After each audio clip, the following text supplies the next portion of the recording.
بسم اللہ الرحمن الرحیم۔ میرے دوستوں بزرگوں، فضائل قرآن میں سے چند حدیثیں آپ کے سامنے رکھوں گا۔ اللہ پاک مجھے اور آپ کو ان حدیث کو صحیح طریقے سے سننے، پڑھنے اور اس پر عمل کرنے کی توفیق عطا فرمائیں۔ آپ تمام دوستوں سے درخواست ہے کہ اس کو زیادہ سے زیادہ شیئر کریں۔ جو بھی اس کو پڑھے گا، سنے گا اور اس پر عمل کرے گا، اس کا پورا اجر آپ کو بھی ملے گا اور مجھے بھی ملے گا۔ اللہ پاک ہمیں ان حدیثوں کو صحیح طریقے سے پڑھنے اور اس پر عمل کرنے والا بنا دے۔ آمین ثم آمین۔ شروع کرتے ہیں۔ بسم اللہ الرحمن الرحیم۔ معاذ جوہینی رضی اللہ تعالیٰ عنہ نے حضور اقدس صلی اللہ علیہ وسلم کا یہ ارشاد نقل کیا ہے کہ جو شخص قرآن پاک پڑھے اور اس پر عمل کرے، اس کے والدین کو قیامت کے دن ایک تاج پہنایا جائے گا جس کی روشنی آفتاب کی روشنی سے بھی زیادہ ہوگی۔ اگر وہ آفتاب تمہارے گھروں میں ہو، بس کیا گمان ہے تمہارے اس شخص کے متعلق جو خود عامل ہو۔ تفصیل میں شیخ لکھتے ہیں، یعنی قرآن پاک کے پڑھنے اور اس پر عمل کرنے کی برکت یہ ہے کہ اس پڑھنے والے کے والدین کو ایسا تاج پہنایا جائے گا جس کی روشنی آفتاب کی روشنی سے بہت زیادہ ہوگی۔ اگر وہ آفتاب تمہارے گھروں میں ہو، یعنی آفتاب اتنی دور سے اس قدر روشنی پھیلاتا ہے، اور وہ اگر گھر کے اندر آ جاوے تو یقیناً بہت زیادہ روشنی اور چمک کا سبب ہوگا، تو پڑھنے والے کے والدین کو جو تاج پہنایا جائے گا اس کی روشنی اس روشنی سے زیادہ ہوگی جس کو گھر میں طلوع ہونے والا آفتاب پھیلا رہا ہے۔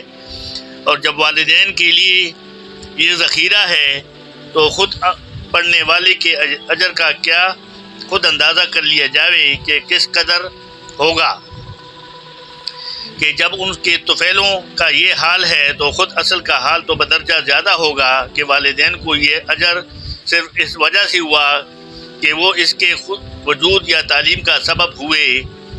آفتاب کے گھر میں ہونے سے جو تشبیہ دی گئی ہے، اس میں علاوہ ازیں کے قرب میں روشنی زیادہ محسوس ہوتی ہے، ایک اور لطیف امر کی طرف بھی اشارہ ہے کہ جو چیزیں ہر وقت پاس رہتی ہے اس سے انس و الفت پیدا ہو جاتی ہے، زیادہ ہوتی ہے۔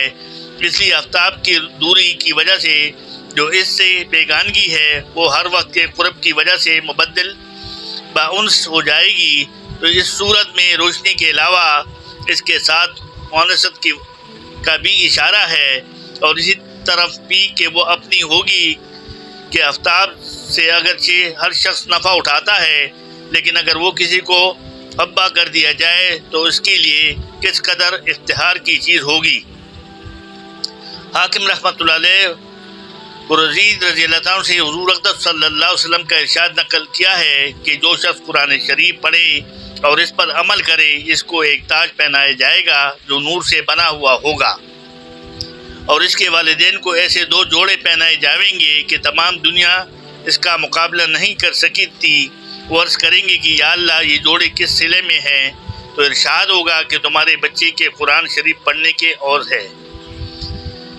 بس میرے دوستوں بزرگوں، کتنی زبردست بات آ گئی یہ صرف قرآن پاک کی تلاوت کرنے میں، کہ ہم کم سے کم ایک سپارہ روزانہ پڑھے، جیسے حدیث میں آتا ہے یا واقعات میں آتا ہے کہ سال میں 2 دفعہ قرآن پاک کا ختم کرنا یہ قرآن پاک کا حق ہے۔ لیکن جب 24 گھنٹے ہم دنیا کے کاموں میں لگے رہتے ہیں، صرف 1 گھنٹہ، زیادہ سے زیادہ 1 گھنٹہ 24 میں سے 1 گھنٹہ اللہ کے راستے کے لیے نکالے، قرآن پاک کی تلاوت کرے۔ ایک سپارہ جو 20 سے 25 منٹ میں آرام سے آدمی پڑھ لیتا ہے، اس کو پڑھے۔ بہتر تو یہ ہے کہ ترجمے کے ساتھ پڑھے تاکہ اس کے معنی بھی سمجھ میں آئے۔ اگر وہ نہیں کر سکتا تو کم سے کم روزانہ کے حساب سے ایک وقت مقرر کرے اور ایک سپارے کی تلاوت کرے۔ تو یہ ارشاد جو واقعہ جو حدیث ہمارے سامنے آئی، اللہ پاک اس میں ہمیں بھی شامل عطا فرمائے گا، اور ہمارے والدین کے لیے بھی باعث فخر ہوگا کہ ان کو اس کا اجر ملے گا۔ قیامت کے دن ان کو جنت کے جوڑے پہنائے جائیں گے اور نور کا تاج ان کے سر پہ رکھا جائے گا۔ تو اللہ پاک مجھے اور آپ کو قرآن پاک صحیح طریقے سے پڑھنے اور اس پر عمل کرنے کی توفیق عطا فرمائے۔ صدق اللہ مولانا العلی العظیم۔